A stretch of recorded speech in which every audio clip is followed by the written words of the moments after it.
Assalamualaikum warahmatullahi wabarakatuh. We are from Team 4 PBL TRM 502 and today we will present our PBL project Arduino Uno Battle of Yogi. This is our project manager Mr. Cahya Miranto SST MTRCom. Meet the team, me as a leader Yudi Asmin Nomili, members Muhammad Zaki Alif Ramadhani, Patricia Agustin Yesa, Adrian Sofaldi, Nasyora Wista Sabina, and Putri Asih Agustin. Battle of Rio is a tower defense game with first-person shooter elements designed for PC using Arduino Uno based controller. Players defend the Rio Kingdom, especially Mengkilo area, using cannons by aiming and shooting before the all Neo ship reach their end path. Developed in Unity 3D, assets in Blender, the game's features remaining scoring system, adjustable sound effects, various levels, and challenging waves. We have course contributions such as 3D animation, hardware programming, artificial intelligence, entrepreneurship, game programming, English communication, and last civic education. Here I will explain about UI design of the Battle of Rio game. The first is splash screen display, where when opening the game, player is directed to see the Battle of Rio game logo. Also, the background showing the ocean with a warship. Next is the loading screen display. When the game prepares for a level screen, loading screen will appear and it displays loading bar with ship element in it. Then this is the menu screen where there are play, continue, settings, and quit button. This is the setting screen. The player can also control the music and sound effect for the game. Then there is a level screen display which gives information that the player is at level 1 of 3 levels that must be completed. This is the wave transition screen.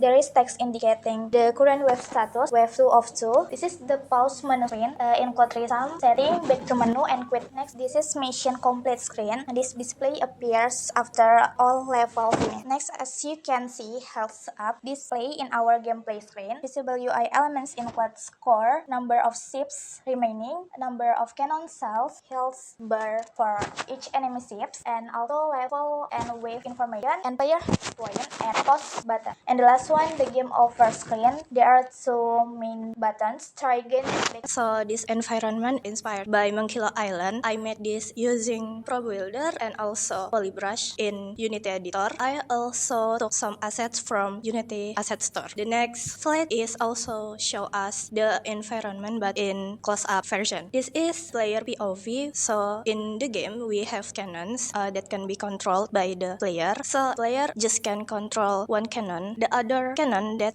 do not control by the player will automatically shoot the ship. So this is for the shoot button when you can shoot button for this button. So this is a handle cannon when you can rotation the controller. So this is a switch button when this is when how to teleport when the POV1 to POV2, and this is a pause menu when you pause the game. This is for reload button, and this is our controller assembly. This is a circuit the controller design. We use 3 sensor, we use MPU, arcade joystick, and button. So this is software we use to make this project: Arduino Uno, C++, Blender, Unity, C#, and Visual Studio. This is our logbook history. We progress in the project is 100%, and this is a backlog task history, and the backlog 2 we reach in the 100%. The next one is PIC and team contributions. The first phase is game designing. The person in charge is Yuri Yasmin Domili. Yuri Yasmin Domili, Patricia Agustin Nisa, and Nasya Raisa Sabina has contributed in this phase. The next phase is game assets and sound effects. The person in charge is Putri Asih Agustin, and the members contributed Putri Asih Agustin and Yuri Yasmin Domili. Next, game development. The person in charge is me, Adrian Sofaldi, and the members contributed in this phase is Muhammad Zaki Alif Ramadhani and Putri Asih Agustin. And the last phase is game hardware. The person in charge is Muhammad Zaki Alif Ramadhani, and the members contributed in this phase are Muhammad Zaki Alif Ramadhani and Adrian Sofaldi. The next slide is about obstacles and solutions we face during working on our game. The first one is team communication. To solve this problem, we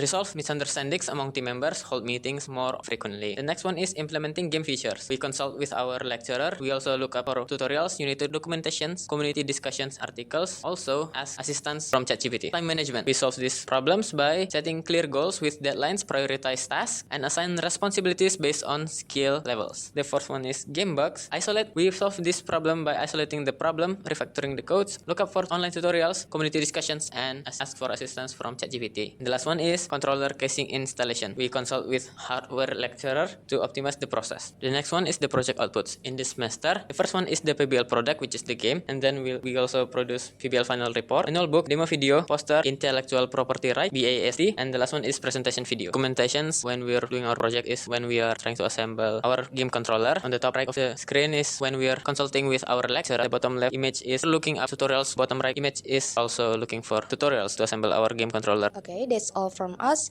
Thank you and wassalamualaikum warahmatullahi wabarakatuh.